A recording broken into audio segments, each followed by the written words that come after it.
ngeen jëf mbokk internet sans limite sn.com dal leen nag jàmm ci seen récap du jour xibaar yi nag dañu koy tàmbale ak génnuk àdduna kii di Pape Diouf nekkoon ci ay jamono président olympique de Marseille moom nag li ko yóbbu mooy jàngoro yi Covid 19 bokkoon si ñaari cas grave yu ministre bi ñu dénk wàllu wér-gu-yaram doon junju ginnaaw loolee mu nekkoon sous assistance respiratoire ba tax na ñu bëggoon koo rawale fële ca France via un avion médicalisé yàlla nag mujjee def li gën moom nag ñu jot xame ak moom dem si yàlla Pape Diouf li ñu koy seedeel rek mooy nekkoon na nit ku xarañ loolu ci wàllu gi mu nekk te muy wàllum football daanaka ñoom ñoo ñàkk tey le décès de Pape Diouf nag est survenu ce mardi 30 mars fële ca hôpital Fann di masaw rek le monde sportif ak njabootam gi yëpp. dañuy desandi ba tey ci mbirum coronavirus d'après résultat des examens virologiques situation du jour bi nii la tëddee donc ñu am 15 nouveaux cas ce 1er avril, un cas importé ak 14 cas contacts ak un cas grave évacué. Ñu fàttali rek que ni le Sénégal a enregistré son premier cas de décès au Covid-19 hier mardi 30 mars et il s'agit de monsieur Mababa Diouf ñu gënoon ko miin ci turu Pape Diouf bokkoon ci 2 cas graves yi beneen cas grave bi aussi ñu ngi ñu yëgal ni daanaka dañu ko mujjee rek évacuer démb si guddi ca dëkk bi nga xamante ne ni moom la sosoo ci ndigalam. Donc à ce jour 195 cas ont été déclarés positifs donc 45 guéris et 143 patients sous traitement. Et puis en politique, après Ousmane Sonko, le parti PUR déchire le projet de loi d'habilitation. Projet de loi boobu nag dafa doon may kii di président Macky Sall par ordonnance et pour une durée de 3 mois maanaam ñetti weer des mesures d'ordre économique, budgétaire, social et sécuritaire dans le cadre de la pandémie de Covid-19. Projet de loi bi nag tey ci àllarba 1er avril la ñu ko war a waxtaanee fële ci assemblée nationale. Pour ñoom nag waa PUR ak ki nga xamante ne moom mooy Ousmane Sonko nii la ñu tekkee projet de loi boobu noonu, je cite, au-delà de son caractère anticonstitutionnel, ce projet de loi, s'il est voté, il risque de plonger notre pays dans les lendemains incertains car il confère au président de la République les pleines compétences du législateur principal. Projet de loi bi nag tey ci àllarba bi 1er avril la ñu ko fas yéene waxtaanee fële ci assemblée nationale ñu ngi yëgal rek ne assemblée nationale voté na maanaam mise aux voix de la représentation nationale l'ensemble du texte habilitant le président de la République à prendre par ordonnance ay décisions yoo xam ne dafay relever du domaine de la loi dans le cadre de la lutte contre le virus Covid-19 adopté nañu ko à l'unanimité par les 33 députés présents. Ñu gis ne aussi nombre bi dañ ko restreindre maanaam dañ ko tënk et députés yooyu tamit dañ leen choisir par consensus sur les 165 députés yi nga xamante ne ñoom ñoo sekk assemblée nationale pour respecter li nga xamante ne moom mooy l'état d'urgence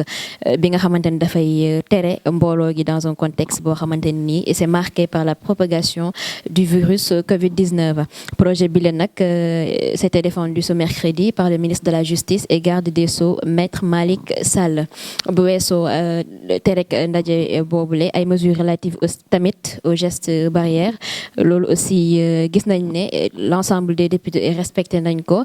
parce que gis nañ ni tamit utiliser nañ li nga xamante ne mooy ay masques waaye aussi ay bouteilles de gel hydroalcoolique. Docteur Aloyse Waly Diouf nekk porte-parole du ministère de la santé moom it àdduna ci rapatriement bi nga xamante ne moom la ñu waroon defal ki nga xamante ne moom mooy Pape Diouf moom nag lim ci wax rek mooy que ne c'est pas une affaire de compétence du personnel de Fann su fekkee ne famille Pape Diouf dañoo demandé woon à ce que ñu évacuer ko fële ca France. Porte-parole du ministère de la santé nag li mu jot a wax rek mooy que tout patient a un droit raison pour laquelle le président de l'Olympique de Marseille Pape Diouf devait être évacué à l'extérieur sur demande de sa famille mu mel ni rek kon famille am moom moo ñaanoon à ce que ñu rapatrier ki nga xamante ne moom mooy Pape Diouf. ñu gis ne rek aussi cela n'a pas été possible ndax yàlla dafa mujjee def li gën mu dolli ci rek ne ñoom dañoo respecter li nga xamante ne moom mooy droit des patients parce que tamit famille ki nga xamante ne moom mooy Pape Diouf dañ ko bëggoon rapatrier fële ca Nice te ñu nekkoon aussi ci formalité yi jusqu'à ce que ce dernier ait rendu l'âme. Bu weesoo loolu nag mu ngi présenté condoléances à la famille éplorée et surtout au monde entier. ba tey ci des ki nga xamante ne moom mooy Pape Diouf jot nañoo gis ay témoignages yu bëri ci ki nga xamante ne moom mooy ndem si yàlla si ba ci sax ki nga xamante ne moom mooy madame Khady Tall nekkoon soxna ci moom mais ñu mujjee woon divorcé moom nag dafa di rek faaw mu def ab témoignage ci ki nga xamante ne ni moom moo fi jóge mu ngi wax rek ni ñoom ñaar benn doom rek la ñu jotoon a am et malgré aussi seen divorce depuis 1994 kii di Pape Diouf nag dafa nekk koo xamante ne ni il a toujours été un grand apport pour moom ak pour seen doom bu góor. En sport kuréel gu ñu dénk wàllum yónninu làmb bi maanaam CNG dafatina mëninam bërikat yu doon ŋàññ ki nga xamante ne moom mooy Alioune Sall nekk njiitu kuréel gile teg nañu leen ay daan d'après suñu làmb mi fësal information bile kii di Gris Bordeaux ou encore les Tigres de Fass dañu ko daal di rek radier Bombardier nag ñu suspendre ko pour 6 mois kii di Modou Lo nekk roi des arènes moom dañu ko faf rek nangu ay licence am écurie Soumbédioune nag bi nga xamante ne ni kii di Boy Kayre moo ko jiite woon dañu ko daal di rek tas ñu xaarandi rek fi ay fan yu wees naka la miir bi di mujj. ba tey si mbirum coronavirus patient fugitif bi nga xamante ni dafa dawe woon fële ca caserne Samba Diéry Diallo la ñu ni dafa mujj wàll kii di soxnaam moom nag dañu ko isolé woon mu faf nag daw ba tax na tey il a mis en danger sa famille jot nañu def nag ay résultats de prélèvement ci doomam bu jigéen bu toll si ñaari at ñu ngi xaarandi résultat test yooyu fii ak ay waxtu yu néew. affaire faux docteur Amadou Samba benn infirmier wu hôpital Aristide Le Dantec la ñu mettre en garde à vue mu mel ni rek kii du Amadou Samba def na sa première victime dans le corps médical sénégalais selon Libération Online bi nga xamante ne moom moo fësal information bi ab infirmier la bu nekk fële ci hôpital Dantec moom nag ñu ngi ñuy yëgal ni moom moo doon def prélèvement sanguin yi ci ab employé de la caisse des dépôts et consignations moom infirmier boobule ci këru waa ji la doon defee prélèvement yooyu le pour ensuite retrouver kii di Amadou Samba ci ab marché pour jox ko prélèvement yooyu infirmier bi nag wax na ni kii di Amadou Samba daf ko rek daal di nax enquêteurs yi nag lu ñu xalaat rek mooy infirmier bii le dafa agir en parfaite connaissance de cause ginnaaw loolu nag moom infirmier bi